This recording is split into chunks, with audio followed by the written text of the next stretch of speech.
What up, y'all? This is what day is this? This is day 6 of Build Your Inner Playground.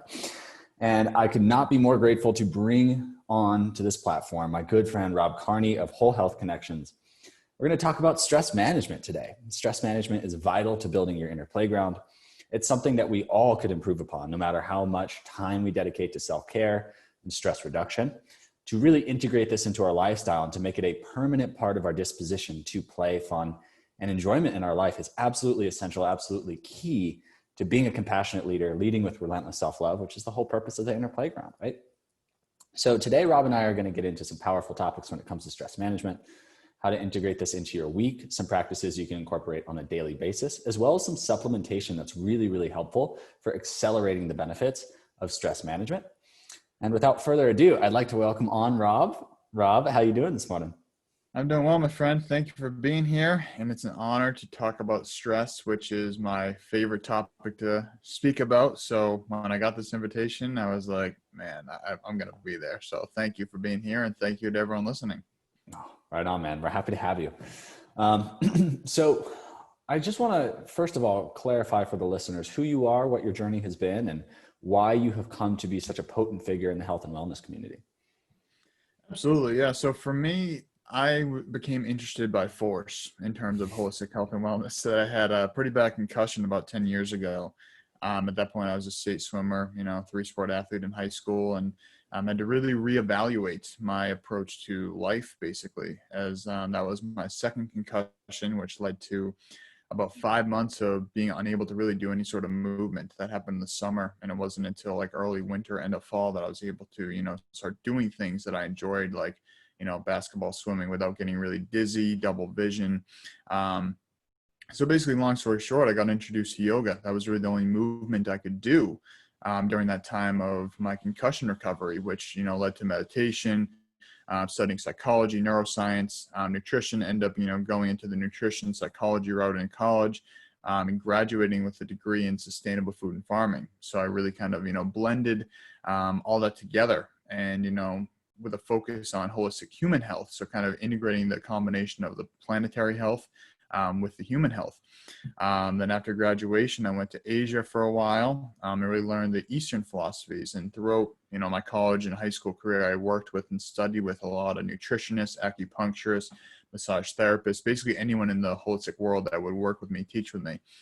So I became very well equipped with many different tools and techniques to help heal my own body, my own brain, which led to, just a deep passion to, help others. And that led me to the Czech Institute, where I became a certified holistic lifestyle coach. And so now at this point, what I do is, as Xavi said, I founded Whole Health Connections about 2 years ago, September of 2018. And now what I do is basically I kind of see myself as, a matchmaker for helping people find the best products, the best services, best practitioners out there. That may be me or that may be someone else.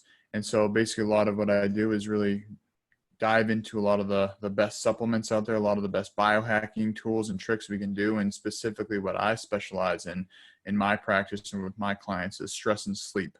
And that kind of, the third piece of that puzzle is energy, but you got to focus on stress first, then sleep, and then energy will come naturally. So yeah, stress is the pinnacle of all the most important things, I think, in the world that we need to focus on in this modern age. Extremely well said.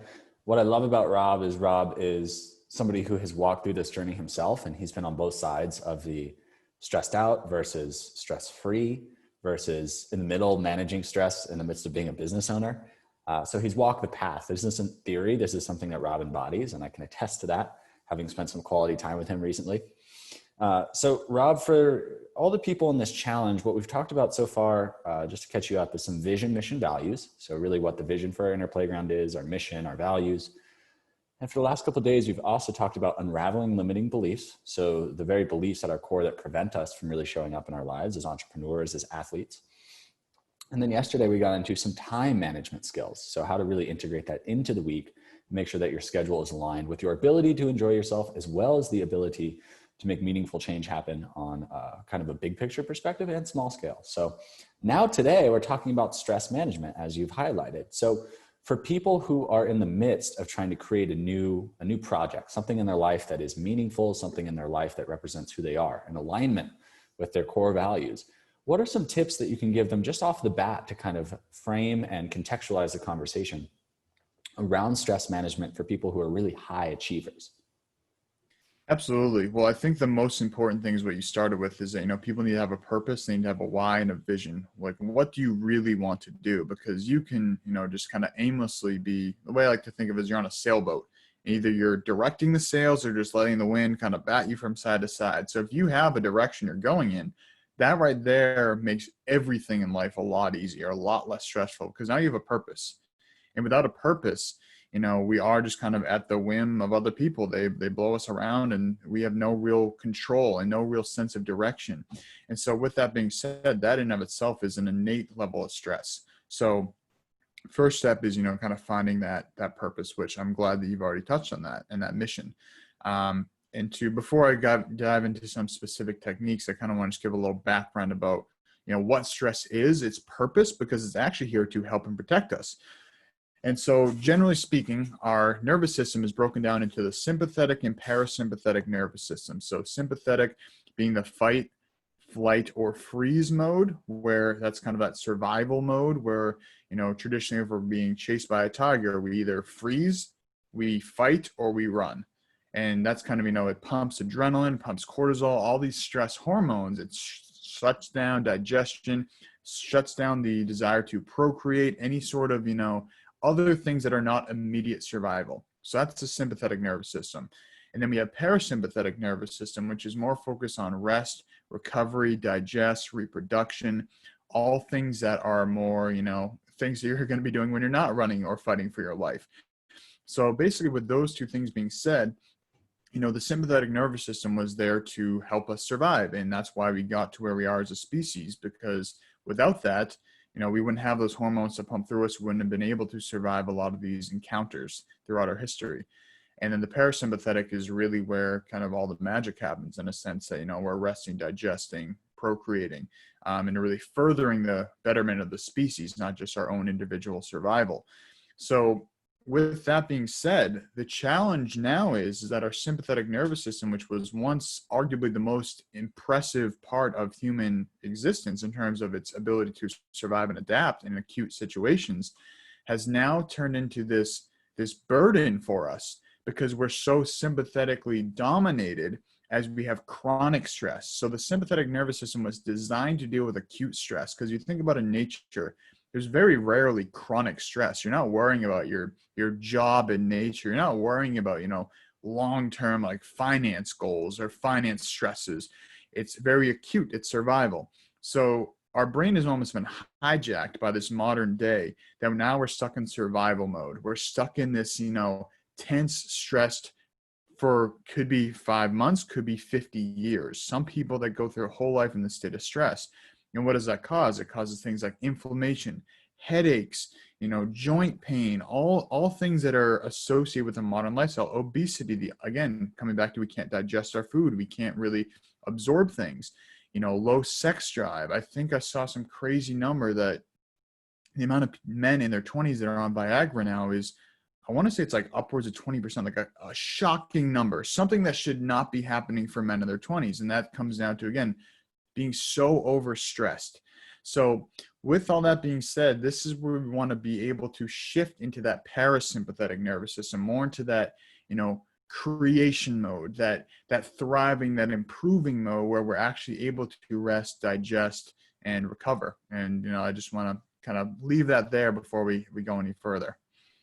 Extremely well said, man. And I love that you bring that into the context of what we're talking about, because most people say, oh, sympathetic nervous system, it's bad. It's like, well, no, you highlight that it was one of the most impressive and important components of our survival, right? So it's there for a reason. It's just that, like you said, our modern lifestyles hijack that system. And now we're in the state of, we're out of control, basically. Right. And so I want to highlight too, that when it comes to play, we talked about this on the very first day. Are you familiar with Stephen Porges? He's the polyvagal theory guy. No, I'm not. He's a cool guy to check out. He's a professor at UNC, and he talks about the polyvagal theory in response to trauma. And he also has this really interesting description and kind of expose on play. And one of the things that happens in play is a fight or flight arousal due to the lack of potential safety, just like peekaboo with a child. So you cover your eyes and there's this threat to the child. They're like, where did my safety go? And then in revealing the eyes and expressing that affection, they come back to a state of calm. So with that idea of play in mind, it's very interesting you bring this up, because people who are really, really driven and overstimulated to begin with, who go to party to have play, or who go to play sports to have fun, Right. they're often exacerbating the effects of stress. So I'd love to get into a few things that you think could help those people manage the fluctuations between work and play. Definitely. Yeah, that's a great point. I think that it is something that, if I'm working with someone who is extremely high achieving, extremely stressed out, oftentimes I'm not recommending exercise, because exercise is, as you said, like play and a lot of these other factors, it is activating that sympathetic nervous system. And sometimes, let's go back to a healthy person before I dive into that. So a healthy person, you could even say, by all the things that exercise does to us, it's actually a bad thing. And I'm not saying it is. I'm saying when you look at it, it causes inflammation, it causes lactic acid buildup, it causes stress, cortisol is released, adrenaline is released. It causes deep breathing, muscle breakdown. So when you break down what exercise is doing, we can say, oh, those are all bad things. But in a healthy body, it comes back to, being in a state of hormesis, where we're using stress, the right amount of stress, to help us grow. So with that being said, a person who is already stressed out, adding another stress is going to be putting them over the top. So oftentimes, the best thing to do for someone that's overly stressed is to focus on not adding more stress, but actually helping to, again, return to that parasympathetic nervous system. That can be things like Tai Chi, deep breathing, meditation, walking, journaling, reading. And I think a big thing with that is making sure that we're disconnecting from technology while we're doing all these things. Because I won't even get into the EMFs, non-native EMFs, and how that can cause stress on the body. But let's just think about the fact that if you're going for a walk to relieve your stress, but you're also taking your phone and reading work emails while you're walking, that's not really helping your parasympathetic nervous system. So what we want to do is really, in my opinion, is really disconnect and be very present to the moment with every activity that we're doing, and really using that intentionally to say, hey, I'm going to go for a walk to move my body, to breathe, and to relieve stress, and to be present to that walk. I'm not going to take my phone with me. I just took my phone with me on a walk for the first time in months, and it was because I was listening to an audiobook, and I had it on airplane mode. So I'm not seeing notifications come up. I'm not having, vibrations in my pocket. Being as fully present to the moment as we can. And maybe that is going for a walk with an audiobook. If you're so used to having that stimulation, sometimes that is a good way to kind of ease into that, or a podcast that you enjoy. But I think the main piece here is to focus on being present and focus on recognizing that we're in a state of stress and we want to change that, correct that, and really balance that out, because there's always going to be stress in our life. And again, coming back to stress isn't bad. It's not a bad thing. It helps us grow. It helps us learn. But at the end of the day, it's all about coming to that balance. And I think that's really the point I want to drive home, is that stress isn't bad. Sympathetic nervous system isn't bad. We just want to find balance within that stress. Extremely well said. It's so funny because basically every day that we've had in this challenge just all come back to balance, no matter what we're talking about. And I love that you mentioned the fact that most people just don't know how to regulate that. They've never been taught, right? So Right. You give them an activity like Tai Chi, and then all of a sudden, I mentioned this last night, you approach it from a sympathetic perspective. It's like, oh, I got to get my gong in. Right. Finish this. Right. And you and I have probably both struggled with this because we're very high achievers. We want to get things done. And so could you help people on this call, it's you and me, but in this challenge, I should say, contextualize and reframe these parasympathetic activities such that they're not approaching them from the sympathetic perspective? Yeah, I think it comes back to that intention. And I think that that's being very clear with, sometimes for high performers, I like to frame it as this. Look, I'm going to go for a walk without technology by myself And we can see that as, oh, well, I don't have time to do that. It's a waste of time. I should be working. I should be doing X, Y, and Z. But how about this? What if the time we spend walking or meditating or journaling or whatever the, parasympathetic activity is, what if we're viewing that as a way that's actually amplifying the rest of our working time? What if we're viewing that as recharging our battery, or maybe even boosting our battery to be more effective when we're working? And I think it really comes down to perspective of how we're viewing the activity that we're doing. We're reminding ourselves the intention of this is to build up energy. We don't want to be using energy and depleting energy while we're doing that. So we're not speed walking. We're walking slowly so we can be moving, breathing, but not panting. We want to be able to, again, slow things down. So I think the important takeaway is being intentional, being mindful and present to the moment, focusing on things like breathing, on moving slowly, and recognizing that this activity should be actually building up more energy, not taking more away. And that can help us with whatever activity we're going to be doing for the rest of the day. If that's working 8 hours at our computer, if I go for a walk in the morning, my 8 hours at the computer will be much more effective because I have a stronger battery charge. I love that. I really, really love the component of intention there. And it brought up what I saw in your conversation with Zach the other day about water and Masuro Emoto. Now, one can go to Simpson Spring and get some water, right? And it's good, natural, clean spring water. And they can chug it. And technically it's like, oh yeah, it's good water, no problem. But tell people about the difference in water structure when you set an intention with that glass of water, because I think that's directly aligned with what you're saying here about stress management. So now you're diving into a book and some resources that have just completely changed the way I view the world the past few weeks. So just to give a little backstory. So Masaru Emoto, he's a water researcher. He's been doing this for upwards of 40 years now. He's from Japan. And basically what he did was study the structure of water. He'd freeze it and look at the water crystals under a microscope. And when he, got the water from, let's say, a natural spring versus tap water, the spring water had clear crystals. The tap water was very chaotic, not very aesthetically pleasing, not together. It was incomplete and incoherent. He also experimented with, different researchers setting intentions while they were looking at the water.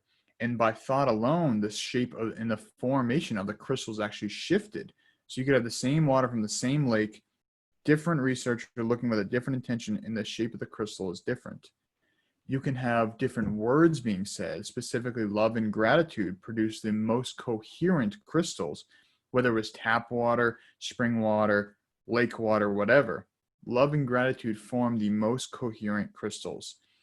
And so what does all that mean? Is this some woo-woo shit? No, it's not. It's actually scientific research that's been done for decades. And the big thing that I take away from that is the power of human thought and intention is so much more powerful than we even can conceive of. It's so easy to get caught up in this physical body, think that this physical reality is everything. But at the end of the day, our thoughts and intentions, everything that's ever been created started with a thought. Google, one of the biggest companies in the world, started with a thought. Amazon, whatever big company you want to use an example, that started with a thought and intention and energy going towards that to make that creation. So with that being said, as it relates to, stress and stress reduction, if we can go into an activity with the intention to relieve stress, the intention to recharge our battery, that is going to be much more effective. Let's say 20 minutes of Tai Chi. 20 minutes of Tai Chi with the intention of stress reduction, building up the energy, is extremely different. I can say this from doing this myself, than going in there and saying, oh, I got to do my 20 minutes of Tai Chi. I'm just going to do this. And then thinking about other things, not being mindful, not being present. And then same Tai Chi practice, same exact movement, same exact time of day, completely different result with an intention. I love that, man. And I just visualize us both like working this out, like, oh, the gong, we're doing the gong versus like just, I've actually transitioned in my Tai Chi practice from this perspective. It used to be, I need to do my 20 minutes every day. And now it's like, I'll do it when I feel like it, because I'm going to get more out of that. If I do 3 days straight and I force myself to do it versus 1 day a week where I'm really down to do Tai Chi, I'll get more benefit from that 1 day. Right. And I'm going to dive into that too, because I think that's a really important point, that I basically now every morning I do something that gets me, present and grounded. Now, what that is up to what I feel is right in that day. So I think that really comes down to building up an effective toolbox of stress relieving tips. When I go for my midday break, if I'm just recording a podcast or I'm writing something or creating something and I need a break, I don't say, oh, I'm going to do Tai Chi today. I go outside, I get in the sun, barefoot, preferably in the sun. And then I think, well, what does my body need right now? Do I need exercise? Okay, maybe yes. Do I need Tai Chi? Do I need meditation? Do I need yoga? Do I need to just do some reading, some breathing, some journaling? So I have all these tools in my toolbox that, like you said, rather than forcing something in there, it's allowing our body to tell us what it needs and what it wants in this moment. Because any supposedly non-stressful activity that's supposed to bring us into parasympathetic dominant state can actually cause more stress if we have stress associated with that activity in our thoughts and intentions surrounding that. So like you said, if you do Tai Chi 3 days in a row and you force it and you really don't like it and you really don't want to do it today, but some person on the internet told you to do Tai Chi for 100 days straight, and now you're on day 4 and now you're actually causing more stress. Well, that's not the tool that you need to use that day. So I think a big part of it is just building up tools in the arsenal, also becoming very aware of the fact that that tool may change every single day.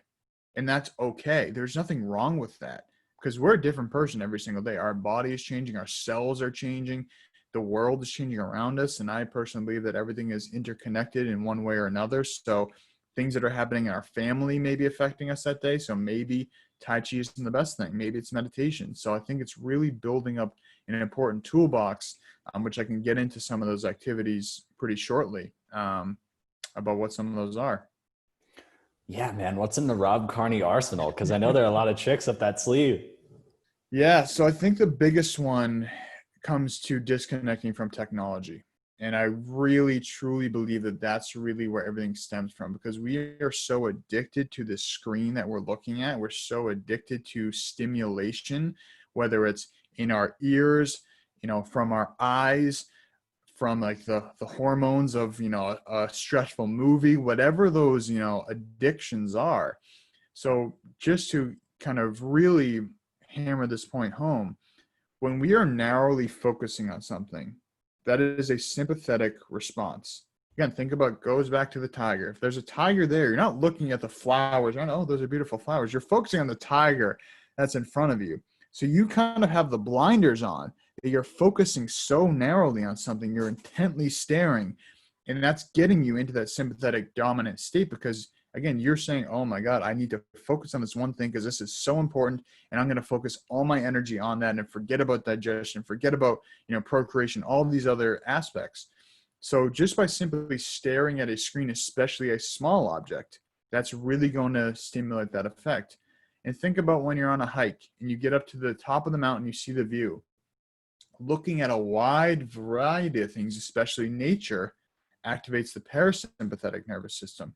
And that's why when you get to the top of a hike, you have that, oh, wow, this is beautiful feeling, that relaxed, kind of accomplished, parasympathetic dominant feeling. So with that being said, it is so essential to disconnect from the phone as often as possible. And the way I like to say is like, look, if you're not using social media to, really enhance relationships or, work, make money so you can survive, I think that, avoiding the phone as much as possible is the best thing we can do instead of mindless scrolling, staring at a screen. So avoiding a screen, number 1. Number 2, again, like the mountain, get out in nature, look at things, look at, the leaves, look at the details in leaves, look at the ground, look at the views, go on a hike. That's so important to be immersed in nature because, again, as I said, I don't want to get too into EMFs, but, you know, being in a house with a phone that's creating non-native electromagnetic frequencies, where we have frequencies going through our body at all times, which is disruptive, causing stress.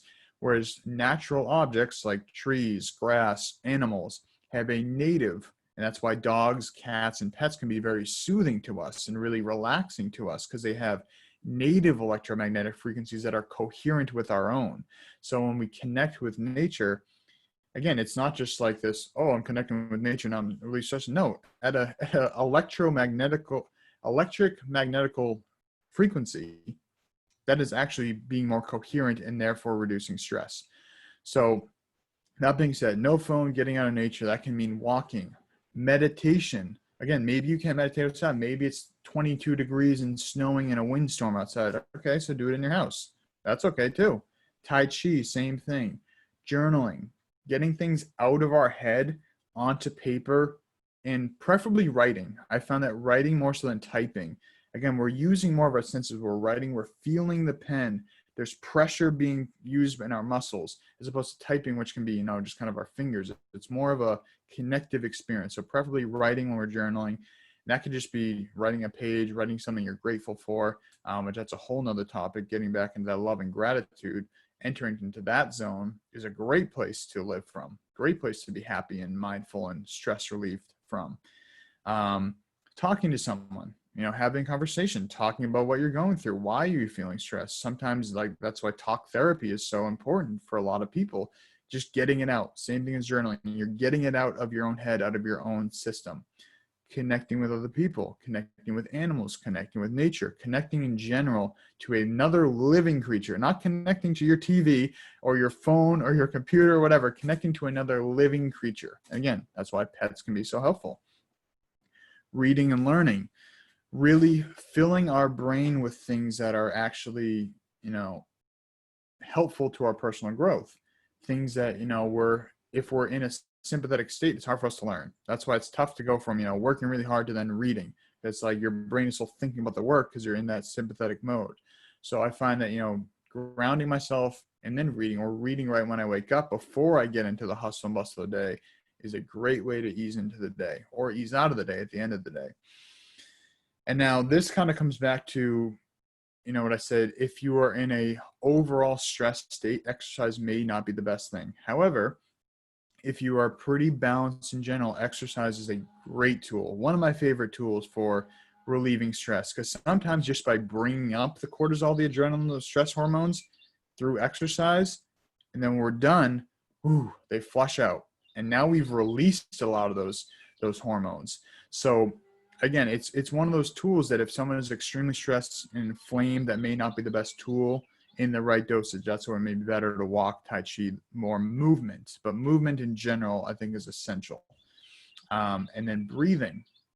So breathing, I think, is one of the most underlooked parts of health in general, which really, when I start diving into it, just astonishes me. When, you know, we can go weeks without eating food, we can go days without drinking water, we can go like 3 minutes without breathing. Like, oxygen is pretty important to our survival, and we've become so detached from how important our breath is. And coming back to a sympathetic state, we're typically shallowly breathing through our mouth, just trying to get in as much oxygen as possible into our chest.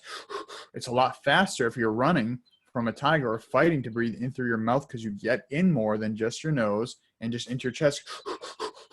It's faster and you can pump faster. However, for, again, being stress relieving, breathing in through the nose, focusing on breathing into the belly, 2/3 of the belly, 1/3 in the chest. That alone right there, if you do that every time you think about it, if you're sitting at a desk, you know, after every project, every email, take a breath. That can literally take 6 seconds.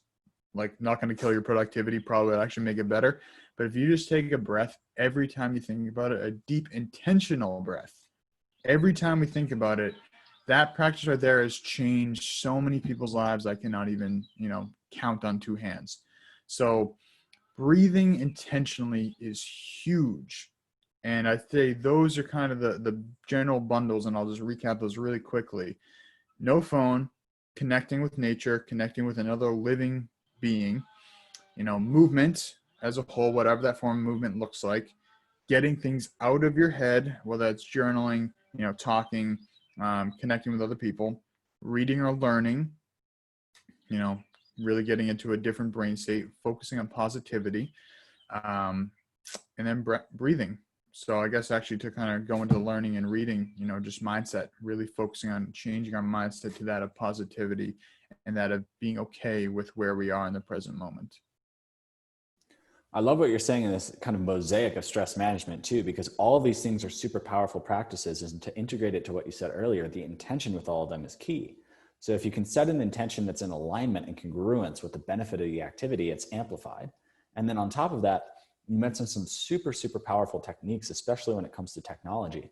I wanted to mention, sometimes I have this experience where I'll work all day, maybe Instagram, maybe working on my program, having client calls, whatever it is. And then finally, when I go see a friend or I see my parents and there's that human interaction, I go from kind of this like bored, melancholy state to very amplified and excited.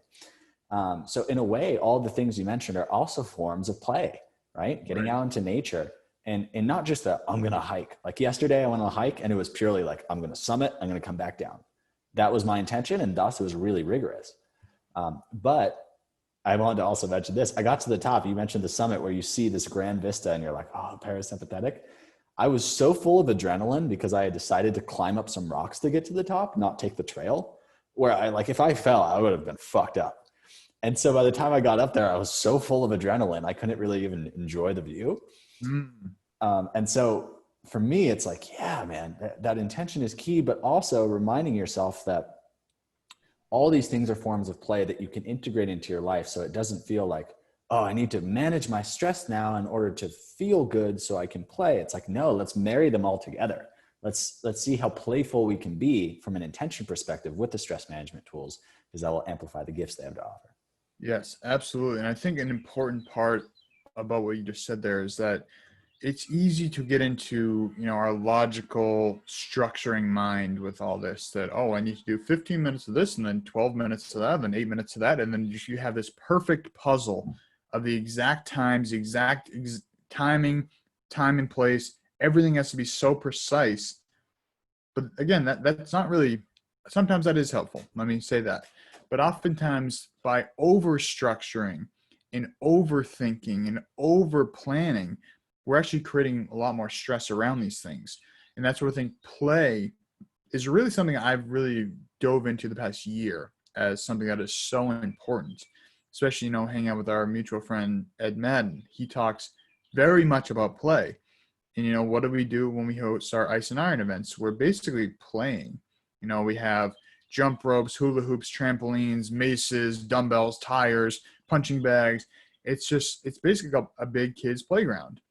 And another thing that I really love about having a dog is being able to play. So, I give her a toy, I chase her, it's play. We play a little tug of war. There's no structure with a dog either. They're not thinking logical, oh, I need to exercise for 8 minutes to get my steps in on my Fitbit. Like no one, like dogs, they're not thinking like that. So by really being able to disconnect from the logical mind and just getting into that play zone, I think is so important. Like, the flow state we talk about, like when you're playing basketball or swimming or whatever your favorite activity is, getting into that very present moment is really where the magic happens, because you're not thinking about the stresses from your work. You're not thinking about what to do later, what happened in the past, how you should have said this or should have done that or need to do this or need to do that. You're here right now.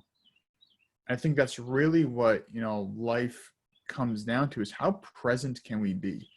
And that's really been something that I've been focusing on heavily lately, is when I go outside to ground myself, my phone doesn't come out with me. I know, all right, if I have a call in an hour, so, I pretty good mental clock. It's like, all right, in roughly 45 minutes to give myself a little window, I'll go back inside. But during those 45 minutes, I'm not worried about the time. I'm there, I'm here, I'm focused on breathing and being present. And I think that the presence, I cannot stress enough how much that has changed my life, just focusing to be as present as I can to the moment. And really, that is a huge stress reliever. That's really profound, because I think you and I can agree that some of the times that we're most present is when we're in the middle of that work, right? Right. Like a conversation like this, I'm fully in it. Right. But if I have, like, before we got on, I had a conversation with my mom where I was like half present. You know what I mean? I was Right. like, yeah, cool. And that's really interesting too, because when you set the intention of presence, you change that topography of engagement. And for me, that's one thing that I struggle with often, because my sense of joy, my sense of fulfillment in life often comes from this overstimulated perspective. You know what I mean? Right. Like when we were out in Situate and I was like, oh my God, I'm going to swim across this lagoon and back. Like I didn't need to do that. But for some reason, that sense of joy and fulfillment and accomplishment is what drove me to do that. So Yeah. And I think it's also really important to recognize, like, every moment that we can be more present, whether that's our dedicated time that we're supposed to be, building up energy or not, every moment that we can be more present, whether we want to or not. Like if it's a conversation, like, maybe you're talking with your mom and you're like, oh, I need to get ready for this call, so I can't really be that present. But really being as present as we possibly can in every situation, whether it's a stressful one or not. Because oftentimes if we're being present in that stressful moment, we're actually better able to metabolize that and allow that to come up and go out. Whereas if we're kind of half present, we're kind of like, I don't really want to get involved with that. So now it gets kind of just inside of us and we're kind of holding on to it because we didn't really fully embody it. And now we need to let it go. And so that's where a lot of these tools are great for letting that stress go. And now with that being said, coming back to the water, when we talk about love and gratitude forming the most beautiful and coherent crystals, only when we're in the present moment can we truly act from a place of love and gratitude. So what does that mean? If you're with your partner and you say, oh, I spend 6 hours a day with my partner, there's so much love in our relationship. But if you guys are on your phone for 5.5 of those 6 hours, you're not being very present with each other. If you're sitting on the couch, yeah, you're together. But if you're sitting on your phone, not present with each other, that's not really a place of love. That's kind of, you're in a different world. You're kind of half there, half there. And so to me, again, it comes down to being present, being disconnected, and being fully in with what we're doing. And so that leads me to the next one I want to touch on, which is really using the 6 foundation principles as a means of, really analyzing what areas of our life need more attention, especially as it relates to stress. So moving, thinking, breathing, nutrition, hydration, sleep. So all 6 of those are affected by stress. You could be moving too much. You could be moving too little. You could be doing the wrong type of movement. Thinking, you'd be thinking negative thoughts. That's going to be causing stress. Breathing, if you're breathing shallowly, like we talked about, that's going to be causing stress. Nutrition, if you're eating McDonald's every day or processed foods every day, that's causing stress and inflammation in the body. That's causing stress on your digestive system, on your whole system. To detoxify that as well. Water, like we said, if you're not drinking quality water, that's putting stress on the body. If you're not sleeping well, if you're not sleeping well, you're definitely going to be stressed, because that's where we recover. So using those 6 foundation principles, I think, is a great way to kind of look, all right, so I'm moving pretty well. I exercise every day. It feels really good with what I'm doing. Then I also do some walking to kind of cool down. All right, that's really good. Thinking, I watch the news a lot. I kind of have a lot of negative thoughts after watching the news. Sometimes I read horror stories or watch horror movies. So I kind of have some negative thoughts. All right, maybe that's an area I'll look into. Nutrition, I'm eating all organic food. Okay, all right, that one's pretty good. Water, I drink tap water sometimes, and then sometimes I just use a Brita filter. Maybe I should improve my water quality. Okay, that's something I'm going to dive into, and so on and so forth. And using those 6 kind of as a checklist. I'm like, all right, so this is causing me stress. This is not causing me stress, and kind of using that as a basis and a practical tool to look by that I really find to be very helpful when analyzing my own stress level, and kind of when I'm working with people to say, how's your moving, thinking, breathing, nutrition, hydration, sleep, and let's dive into each one of those and see where we can improve. Extremely well said too, because all those things can be out of balance individually. And so, right. Like you said, well, yeah, I drink 8 glasses of water a day. It's like, well, what type of water are you drinking? Right. What's your intention with the water? Likewise with right. food. It's like, yeah, I eat healthy. It's like, what does that mean? Because you'd be right. shocked what some people consider to be healthy, right? I use low-fat salad dressing, and I get these salad mixes from the market in this plastic bag. It's like, oh, right. I don't know about that. It's not organic, and the lettuce is kind of yellow, and it's like, Yep. Basically soybean oil and salt. Right. Yeah. Right. So yeah, so I think that that's a really important. And while we're on that nutrition talk, I think that, obviously eating organic food is really important. And why? People ask me, oh, why does organic matter? Well, it's not just that, you know, organic means it's better. It's like, why does organic mean that it's better for us? Well, there's no chemicals.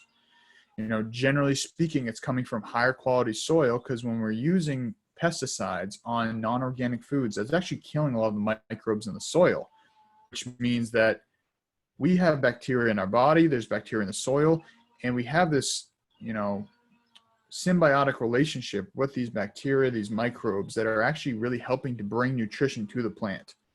So at a cellular level and a nutrition level, non-organic food generally has less nutrition than organic food, simply because it's not able to absorb as much. The soils are more depleted. There's less microbes to help with that relationship.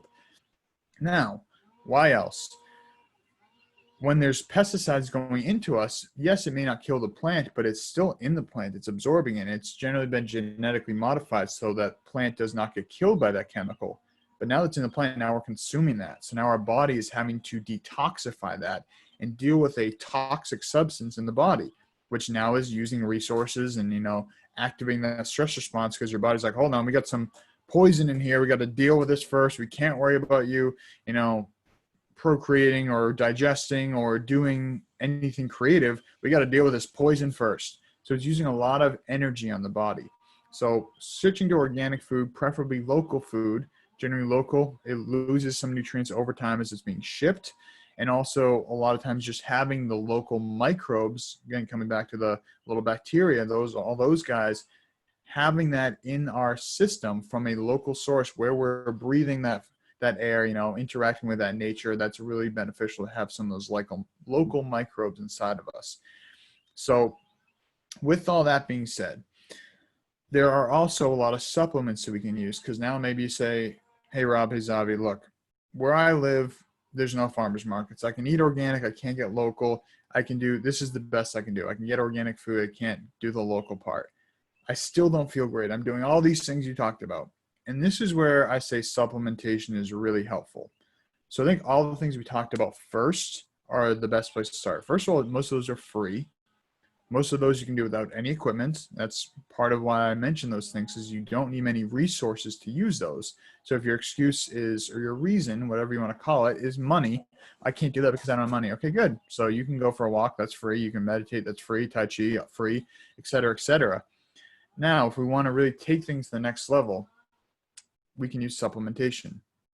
So going back to our soil health, our soil is so depleted that the same organic piece of lettuce now, as opposed to 100 years ago, I think has 400 times less nutrition than it did 100 years ago.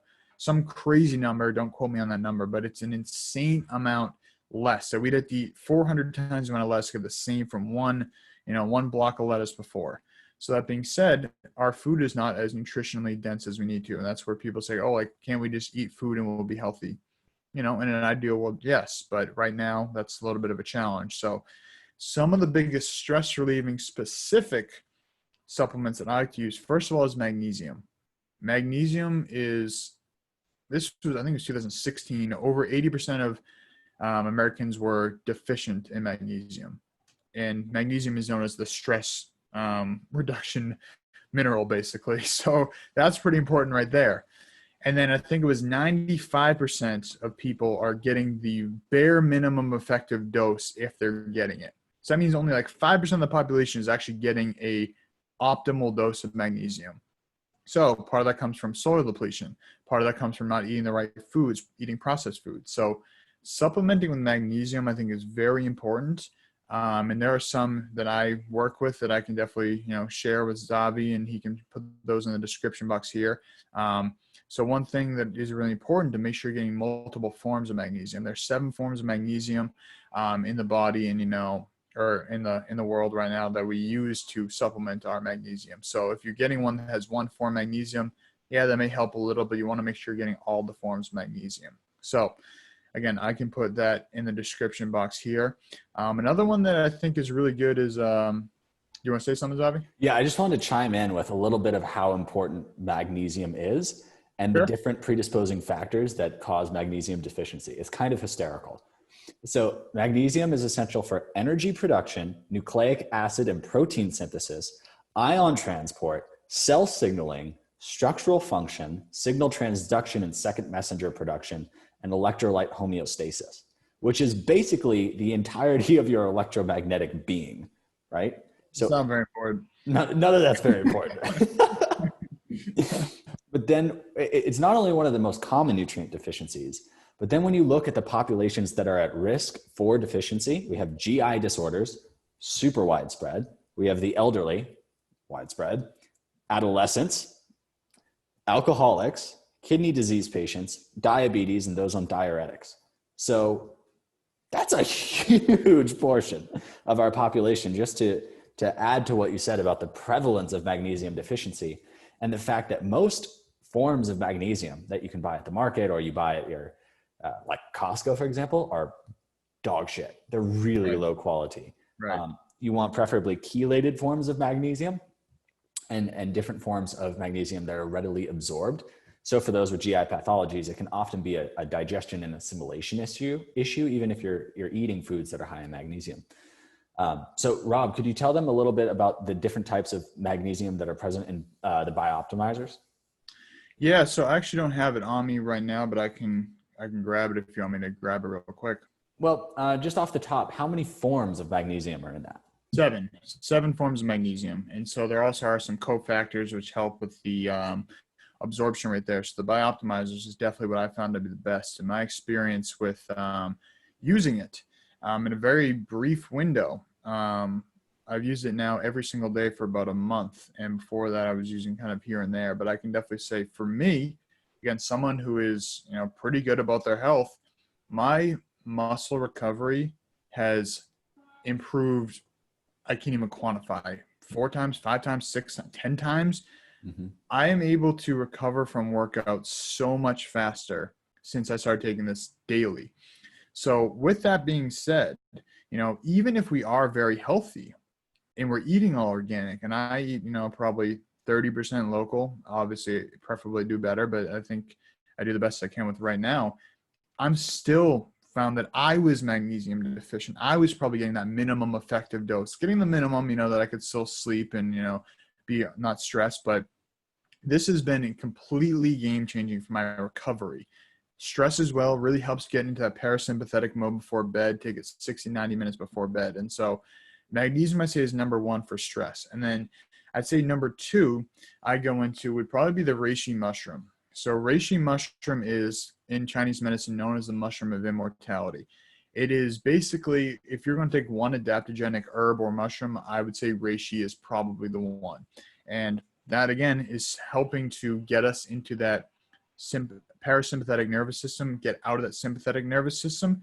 But the cool thing about reishi and adaptogens in general is that if we need a little bit more energy, it can actually give us some more energy. If we need to wind down, it can actually help us wind down. So it's kind of like that little skeleton key in a sense. It's like, all right, so which box needs to be unlocked today? And it goes into what the body needs. And it does that at a cellular level. Like it's like we take the reishi, it's like, well, what does my body need today? The reishi is going to figure it out and it's going to do that for us. So that's part of why it's called the mushroom of immortality, also called the 10,000 year mushroom, because, the myths, the legends had it that people lived at 10,000 years old when they took the reishi mushroom. Not making any claims or promises on that one. That'd be pretty cool. I'll let you know. But yeah, so that's a really good one too. Reishi mushroom, I'd say, is really important. And then a more recent one is CBD. So CBD is basically the non-psychoactive component of cannabis, hemp. So, THC is more of that psychoactive component, which both have their benefits. CBD, however, is really good in my experience for reducing inflammation, great for, again, recovery and parasympathetic activation. So those three right there, I say, are really helpful for stress. And then as sleep is also a very important factor, tart cherry juice.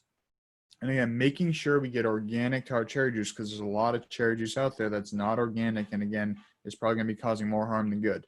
So getting organic tart cherry juice is also very good for sleep and really getting natural melatonin, which is a sleep hormone basically that helps us, sleep and sleep better and deeper and all that. So I'd say those four are kind of my big four in terms of stress and sleep improving supplements. I take typically the magnesium about 60 to 90 minutes before bed. Reishi, same thing, usually about 60 minutes. CBD, kind of whenever throughout the day. I think that's what's cool about CBD and Reishi actually, is you can kind of take them both whenever, as they are more adaptogenic. And cherry juice, 30 to 60 minutes before bed. And that's kind of my evening cocktail that has been very helpful for helping me enter into that parasympathetic and really get some deep, restful sleep. I love all those. Super powerful. Rob and I have both experimented with all of those things. Really, really powerful superfoods, herbs, different components of healing that are necessary for not only stress management, but sleep, like you said. And I think we can both agree, if there's anything that is at the top of stress management, it's sleep. If your sleep is off, especially for a high achieving individual, everything else, you can't outwork or outmanage a bad night's sleep. You just have to accept it. So optimizing sleep is key. And with CBD, it's also really, really powerful for hypercortisolism. So those, in the adrenal fatigue model, you go hyper and then hypo and then insufficiency, but it's actually inaccurate to what happens in the body. There's a feedback mechanism where when you secrete more glucocorticoids like cortisol, it tells the pituitary gland to stop being as sensitive to ACTH and these other components of the HPA axis that regulates stress hormone production. So for people who are feeling really tired or perhaps a little bit jittery and they take CBD, it can actually start to blunt the effect of cortisol a little bit, which can be helpful if you're in that state of like, oh my God, way too much. And I would say that for people who experience anxiety and take CBD, the only thing that I would say is try not to take it within 90 minutes of waking up, because that's when your cortisol awakening response occurs. And that's where you produce at least 50% of the cortisol for the day. So if you blunt that, the likelihood of being really fatigued for the rest of the day is a little bit higher. But like Rob is saying, it's such a good go-to throughout the day, whether it's in the afternoon, before a nap, before sleep, as well as the tart cherry juice. The Reishi is fantastic. And putting those all together is a really, really potent combo for some powerful supplementation. Yeah, I want to dive into one more thing before we kind of wrap up here, is that one thing you said that I think is really important to me is you said, if you're in that state, that stressed out state, and one activity that, or in general, one mindset that I like to take is if I'm in a state of stress, what I have to do, change my state. What's a great way to change your state? Cold therapy. Taking a cold shower, ice bath, jumping in the ocean, that changes your chemistry basically instantly. So what I found, if I find myself all flustered or stressed, which doesn't happen all that often, but still does happen from time to time. And, that's where my instant thought now, I've trained myself to think, change your state, change your chemistry, change your chemistry. You're feeling stressed, change your chemistry. How do I do that? Cold shower. Maybe it's a warm shower or a hot shower, but generally speaking, a cold shower changes my chemistry more instantaneously than anything else that we just said here. That is a shock to the system that is instantaneously changing everything. So I just wanted to throw that out there, that if we're looking for a quick fix, because, there aren't many quick fixes in the world, but I do believe that cold therapy is one of those things that is really a quick fix, that it really changes the chemistry very quickly. Because again, for things like Tai Chi meditation, you're going to get some results from those, but it's more of the building block effect that over time you get more and more effect as you go. Whereas cold shower, your first one, you're going to feel a different state on your first cold shower. So well said. And this is from a man who plunges himself into ice baths very frequently and takes it to the maximum. So talk about a change of state, man. That is such a good way to put it. So recapping, Rob, for the people who are out there who are wanting to manage their stress with supplementation lifestyle, what were the top 5 that you recommended again? Yeah. So just to recap, sympathetic, parasympathetic. We are sympathetic dominant when we're living in the state of chronic stress. Sympathetic is not a bad thing. It's been there to really support us in our human evolution. Stress is not a bad thing. Stress often tells us if something is right or wrong for us. It often tells us if this is good or bad for us. It often tells us a signal that we need to change an area of our life to be more balanced. So stress is not a bad thing inherently. It's our response to stress that can be improved. That being said, what are some practices we can do? Avoiding technology, connecting with nature, connecting with other living creatures, moving, whether that's exercise, walking, tai chi, stillness, meditation, getting things out of our head, journaling, talking, just general connecting, socializing with people. And like you said, not doing so from a place of partying, which can be great in its own regard. But if you're already in a state of stress, adding alcohol, staying up late, loud music, going to a club may not in the long term help. May feel good in the moment, but may not be best in the long term. Learning, reading, changing our mindset is another important one. And what all this really comes down to is our intention. What is our intention with each and every activity that we're doing? How present can we be in that moment? How focused can we be on breathing consciously to get ourselves into that parasympathetic state? And where are we on the spectrum of the 6 foundation principles? What is our level of moving? Are we moving too much? Are we moving too little? Are we doing the wrong amounts? Moving, thinking, breathing, nutrition, hydration, sleep. Where are we on each of those 6 as it relates to stress? Supplements. Magnesium, I'd say, is number 1. CBD, reishi, tart cherry juice. I'd say those are the main 4. And I always like to say, before diving into doing 30 different supplements, start with a few. Notice how each of them, make your body feel. Because if you do 30 at the same time, you're not going to know which one is actually helping you. So I always say start with a few to start, maybe 1 at a time, or 3, 4.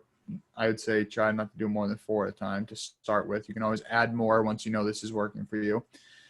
And at the end of the day, the best quick fix that I can offer is a cold shower. So if you're feeling stressed, change your state, change your chemistry. And again, you can also do it with breathing. I'd say it's also another pretty quick fix is breathing. Dude, so powerful. All of these interventions alone will make a difference for sure.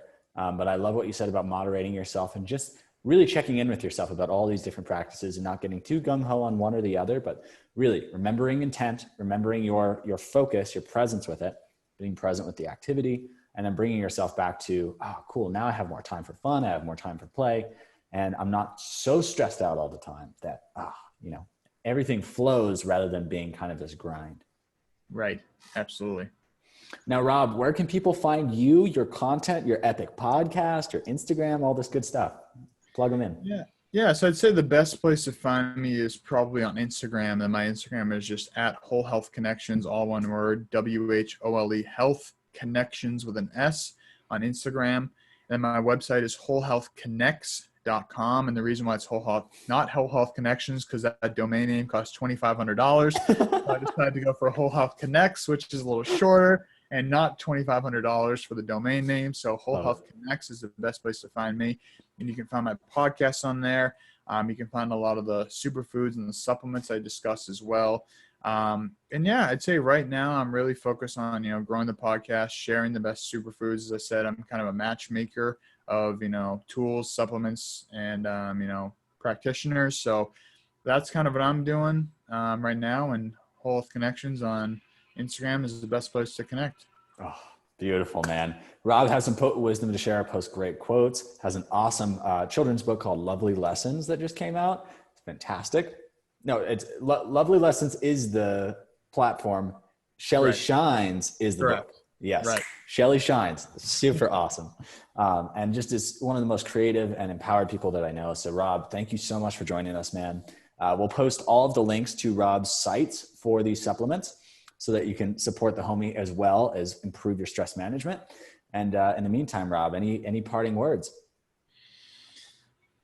Well, first I want to thank you for having me. And as I said, I always enjoy talking about stress. It's definitely my most passionate subject. I think I would say the most important subject in modern man and woman history at the current moment. And I'd say, the biggest takeaway message I can say to people is just be more present, be as intentional as we can, and try to embody love and gratitude in every moment that we can. Because, just like our water, the way that we're mostly water as humans. So if it's affecting water at a cellular level, it's affecting us. We're 2/3 water by weight. We're over 90% by cell count.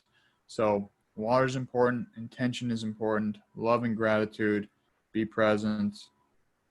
That's it. Thank you. So well said. Rob, thanks for joining us. Everyone in the inner playground, build your inner playground. I guess we're in the playground. I'll see you tomorrow for some potent lessons. And in the meantime, Rob, thank you so much for joining us. Thank you, Xavi. Thank you, everyone, for listening. 100%.